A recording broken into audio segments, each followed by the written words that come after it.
Hi everyone, मैं हूँ Ruby और आप सभी का तारा मधु डायरीज में बहुत बहुत स्वागत है। तो गाइस, आज एक बहुत बड़ी खुशखबरी मैं आपके साथ शेयर कर रही हूँ कि अभी दिवाली आ ही रही है। तो हमारे कैंप में एक दिवाली मेला लगता है और वहां के लिए मुझे बनाने हैं फ्रेंड्स बहुत सारे कपकेक्स और टी टाइम केक्स। तो दिवाली मेले वगैरह में ये सारी चीजें बहुत ज्यादा सेल होती है हमारे यहाँ, बहुत लोगों को पसंद भी आती है। और क्योंकि ये घर से बन के जाता है तो उसकी वैल्यू भी बढ़ जाती है। वैसे बहुत सारी स्टॉल्स वहां लगेंगी, तो डिफरेंट डिफरेंट स्टॉल्स का वहां काम होगा। और मुझे मिला है ये टी टाइम और कपकेक्स को बनाने का ऑर्डर। तो अभी मैं पहले तो देखूंगी कि मेरे पास ये जो मोल्ड हैं जिनमें हम कपकेक्स वगैरह बनाते हैं वो कितने हैं। तो लगभग 150 मुझे ये बनाने हैं गाइस। तो आप सोच सकते हैं 150 बनाने में कितनी मेहनत, कितना टाइम लगेगा। और मैं आपको दिखा देती हूँ, ये इस तरीके के मोल्ड आते हैं, थोड़े से हार्ड पेपर के होते हैं। तो डायरेक्ट क्या होता है, इन्हीं के अंदर बैटर डालो और आप अपने ओटीजी वगैरह में इसमें बेक कर लो। तो कोई भी आपको इसको ऑयल से ग्रीस करना नहीं पड़ता है और कुछ भी करने की जरूरत नहीं है, बस बैटर बनाया। और जैसे आइसक्रीम का स्कूपर होता है ना, मैं आपको दिखाती हूँ। वैसे इसकी पूरी रेसिपी ना आप तारा मधु की रसोई पर देख सकते हैं कि मैं कैसे ये ऑर्डर बनाऊंगी, कैसे पूरा करूंगी, कैसे वहां सेलिंग होगी, वो सारा चीज दिखाऊंगी। तो ये जो आइसक्रीम स्कूपर होता है ना, इसकी मदद से आप बैटर लीजिए और फिर इसमें ला करके ऐसे छोड़ दीजिए। तो क्या होगा कि एक तो सब में बराबर मेजरमेंट जाएगा, प्लस ये जब हम डालेंगे ना तो वो कहीं भी गिरेगा नहीं। उससे क्या होगा, बेकिंग के टाइम पे हमारा ये जो मोल्ड है वो गंदा नहीं होगा। क्योंकि क्या होता है, अगर जैसे यहाँ बैटर लग गया ना तो वो काला हो जाएगा, ब्राउन हो जाएगा। और फिर जब हम इसी में, क्योंकि सर्व करने वाले हैं, इसी में हम सेल भी करेंगे, तो वो बहुत गंदी लुक में लगता है। तो इसीलिए बहुत सावधानी से इसमें बैटर डालना होता है। तो करीबन 150 मुझे ये बनाने हैं, और अगर ज्यादा का ऑर्डर आया तो 200 भी बनाने पड़ सकते हैं। अभी कोई फिक्स नहीं है टारगेट, बट 150 तो बनाने ही है। तो 100 में बनाऊंगी चॉकलेट फ्लेवर के और 50 में मिक्स बनाऊंगी वनीला और पाइनएप्पल फ्लेवर के। तो ये तो रहे कपकेक्स। अब मुझे फ्रेंड्स लगभग 80 से 100 के अंदर ही ये टी टाइम केक्स बनाने हैं। इतने तो 200 ग्राम्स के मुझे ये टी टाइम केक बनाने हैं। तो मेरे पास ये जो मोल्ड है, अभी मैं देखूंगी कितने हैं। ये देखिए, मेरे पास अभी कुछ है और अभी काउंट करने हैं कितने हैं। कम पड़े तो मुझे फिर किसी को भेजना होगा मार्केट में जाने के लिए ये सामान लाने के लिए, क्योंकि मेरे पास तो अभी टाइम नहीं है बिल्कुल भी। दिवाली है तो आप समझ सकते हैं, घर में इतनी साफ सफाई सब कुछ फैला रहता है, काम काम काम लगा रहता है, और बीच में केक के ऑर्डर्स भी आ जाते हैं तो वो भी करने हैं। और ये मेरे पास कुछ मोल्ड हैं, बट ये मेरे हैं लगभग आधा से पौन केजी केक के। इनका साइज देखिए आप, बड़ा है, और इनका जो साइज है वो छोटा है। और एक बार ना मुझे पिछले साल फ्रेंड्स मैंने ना क्रिसमस पे बना करके ये एक चर्च में दिए थे, तो तब मैंने ये मंगाए थे ऑनलाइन। शॉप्स पर तब थे नहीं, अब तो हर शॉप पे मिल रहे हैं, बट तब मैंने ऑनलाइन मंगाए थे। और ऑनलाइन के थ्रू ना ये मुझे 11-12 रुपए का एक मोल्ड पड़ा था। तो मैंने बहुत सारे मंगा लिए थे, कुछ तो तभी खत्म हो गए, कुछ बचे हुए हैं। तो मुझे लग रहा है कि मेरा काम हो जाएगा, नहीं होगा तो फिर मंगाना पड़ेगा। तो इस तरीके के मोल्ड में जो केक बनते हैं ना फ्रेंड्स, उनको आप आराम से 10 दिनों तक घर में रख करके खा सकते हैं। फ्रिज में रख देंगे तो 15 दिन तक, क्योंकि दिवाली पे क्या होता है, बहुत सारी मिठाइयां आती रहती हैं, तो एक साथ चीजें खाने का मन नहीं करता। बट मिठाई क्या है, वो तो 5-7 दिन में खत्म हो जाती है। केक जो है वो काफी दिन चल जाता है।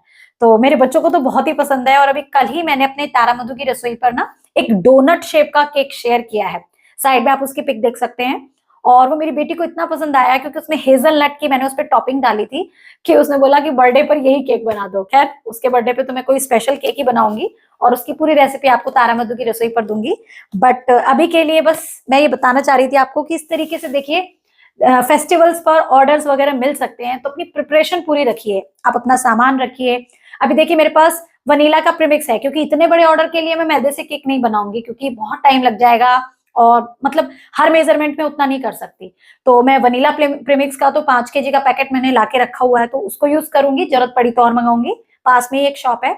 और आज सोच रही हूँ शाम को चॉकलेट वाला ले आती हूँ, क्योंकि 3-4 पैकेट उसके भी लग जाएंगे, वो 1-1 केजी के आते हैं, तो वो लाऊंगी।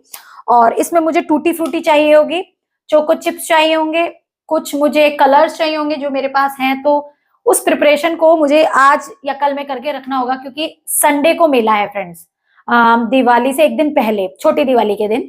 तो मुझे लगभग एक दिन पहले से ही सुबह से लगना होगा। मतलब संडे को मिला है तो सैटरडे की मॉर्निंग में मैं ये बनाना स्टार्ट करूंगी। जितने बन जाएंगे सैटरडे को उतना अच्छा है, और फिर मैं संडे की सुबह बनाऊंगी, क्योंकि आफ्टरनून से मेला स्टार्ट हो जाएगा। तो देखिए, इतना बड़ा ऑर्डर भी है, घर में और काम भी है, घर भी है, खाना पीना, बच्चे, घर की साफ सफाई तो वैसे ऑलमोस्ट कंप्लीट हो गई है, बीच बीच में करती रहती हूँ। और थोड़ा सा काम अभी बचा है तो वो करूंगी, बाकी सब हो गया है कंप्लीट। तो बीच बीच में सारे काम करने हैं और ये जो ऑर्डर है इसे भी कंप्लीट करना है। एक भी काम गाइस छोड़ूंगी नहीं। कोई केक का ऑर्डर है उसे भी मना नहीं करूंगी। और दिवाली पर हम अपनी तरफ से फ्रेंड्स और रिलेटिव्स को गिफ्ट भी शेयर करते हैं, तो वो काम भी मुझे अभी करना है। तो पहले ये निपटा लेती हूँ, फिर दिवाली वाले दिन सोचूंगी कि अगर टाइम मिला तो बना सकती हूँ कि नहीं, या फिर इन्हीं के साथ सोचूंगी कुछ एक्स्ट्रा करने की। तो बहुत वर्कलोड है फ्रेंड्स। फेस्टिवल पर तो हम होम बेकर्स की ना समझ लीजिए वाट लग जाती है, और लगनी भी चाहिए। हम तो वेट ही इस सीजन का करते हैं कि ये आए, हमारे पास काम बढ़े। और अभी क्रिसमस आ रहा है, उस पर भी फ्रेंड्स बहुत बड़े बड़े केक के ऑर्डर्स मुझे मिलने वाले हैं। तो उनकी रेसिपीज, उनको मैंने कैसे बनाया, उनके पूरे व्लॉग्स मैं आपके साथ तारा मधु डायरीज पर और उनकी रेसिपीज तारा मधु की रसोई पर पूरी शेयर करूंगी। तो जितने भी होम बेकर्स उनको बहुत कुछ नया सीखने को मिलेगा। जो बिगिनर्स हैं वो भी बहुत सारी नई सीख ले सकते हैं कि भाई ऐसे काम को आगे बढ़ाया जाता है। कोई भी बड़ा टारगेट आ जाए घबराना नहीं चाहिए, धीरे धीरे सब मैनेजमेंट करके काम हो जाता है, क्योंकि सबके पास घरों में काम होते हैं। और हम अगर अपनी सूझबूझ थोड़ी सी प्लानिंग से काम करें तो सब हो जाएंगे। और इसी बीच सोचिए, शूट भी करना होता है फ्रेंड्स मुझे तो अपने चैनल के लिए। काम तो है ही, मान लीजिए मैं एक होम बेकर हूं, मुझे ये बनाना है तो मेरा बहुत कम काम है, लेकिन मुझे इसको शूट भी करना है। मोबाइल के अंदर कंटिन्यूअस वीडियो बनता रहता है, मोबाइल भी खाली करना पड़ता है फ्रेंड्स। कभी कभी क्या होता है, बैक टू बैक केक आ रहा है और मोबाइल में एडिटिंग का ही टाइम नहीं मिलता है, तो मोबाइल भी हैंग हो जाता है जब बहुत सारे वीडियोस बना लेते हैं। तो बहुत सारी मुश्किलों का सामना करते कराते हम होम बेकर्स थोड़ा आगे तक पहुंचते हैं, और तब जाकर के थोड़ा सा प्रॉफिट, थोड़ी सी अर्निंग कर पाते हैं। बट इस कामों में ना मुझे बहुत मजा आता है फ्रेंड्स। मेहनत की कमाई भी बोल सकते हैं, बट जो पैशन होता है ना वो हम जब अपने इस काम में डाल देते हैं ना तो मजा आता है। और ऐसे कामों में थकान भी नहीं होती कि भाई मुझ पे इतना काम है, घर का भी है, ये वो है। थोड़ी सी जल्लाहट तो आती है कि ये नहीं हुआ, ये नहीं हुआ, बट वो चल जाता है क्योंकि इसमें हमें करने में खुशी मिल रही है। और कहते हैं ना, वो हर काम करना चाहिए जिसमें खुशी मिलती है, और ऐसे कामों में तो थकान भी बिल्कुल नहीं आती। तो ये सारी चीजें अब मैं बनाऊंगी। प्रिपरेशन करना पहले से ही स्टार्ट कीजिए। ऐसा नहीं कि जैसे मुझे आज ऑर्डर पूरा करना है तो मैं अपना सारा सामान ला ला करके अभी इकट्ठा कर रही हूँ, नहीं। एक दो दिन से पहले से ही प्रिपरेशन करूंगी। अभी इन्हें काउंट करूंगी, देखूंगी इनमें कोई खराब तो नहीं है पीस, उसे निकालूंगी। कितने मुझे और जरूरत है, कितना सामान मुझे चाहिए होगा मेजरमेंट के हिसाब से। तो पूरी वेइंग मशीन से मैं इनको बनाऊंगी, क्योंकि किसी में भी कम ज्यादा नहीं हो सकता। तो देखिए मैंने आपको बताया ना, कप्स के अंदर तो मैं इससे डालूंगी, और जो ये मोल्ड है ना उनके अंदर मैं अपने मेजरिंग कप को यूज करके तब पूरा मेजरमेंट बताऊंगी आपको तारा मधु की रसोई पर। तो अगर आप होम बेकर हैं, आपको भी ऐसे ऑर्डर आते हैं, तो मेजरमेंट से ही बनाइएगा चीज, क्योंकि जरा भी एक्स्ट्रा गया तो आपका लॉस, कम गया तो कस्टमर का लॉस। दोनों ही सूरतों में नाम आपका खराब होगा, तो वो नहीं करना है। चीजें अच्छे से बनानी है, हाइजीनिकली क्लीन रहे वो बनानी है। और अभी ना इनको जब मैं बना लूंगी फ्रेंड्स, तो इनको कवर भी करके देना है, क्योंकि हम खुले में ऐसे किसी को भी केक नहीं दे सकते, क्योंकि हम इसके ऊपर कोई बॉक्स तो देंगे नहीं। ये जिसमें बनेगा ना उसके ऊपर बस हम इसे ऐसे ही देंगे।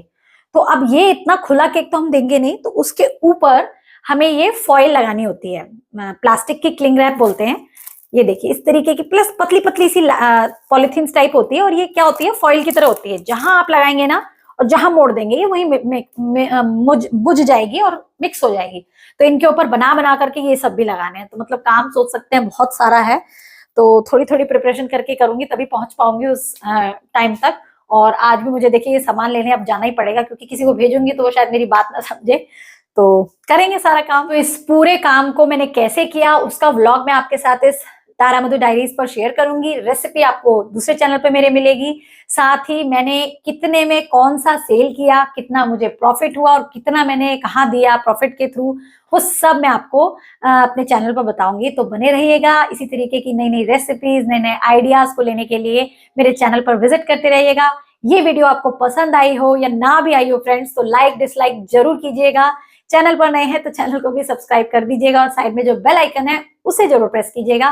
क्योंकि कई बार क्या होता है, बहुत सारे व्यूअर्स बोलते हैं मैम वीडियोस की नोटिफिकेशन नहीं आ रही, तो वो आएगी आपको बेल आइकन को प्रेस करने के लिए, करने के बाद। और रेसिपीज के लिए आप तारा मधु की रसोई पे विजिट कीजिएगा। तारा मधु डायरीज, रसोई बोलते बोलते फंबल ही हो जाती है कई बार। तो चलिए गाइज, आज के लिए बस इतना ही। मिलेंगे नेक्स्ट वीडियो में कुछ और नया जानने के लिए, सीखने के लिए। तब तक के लिए bye bye, take care and thanks for watching.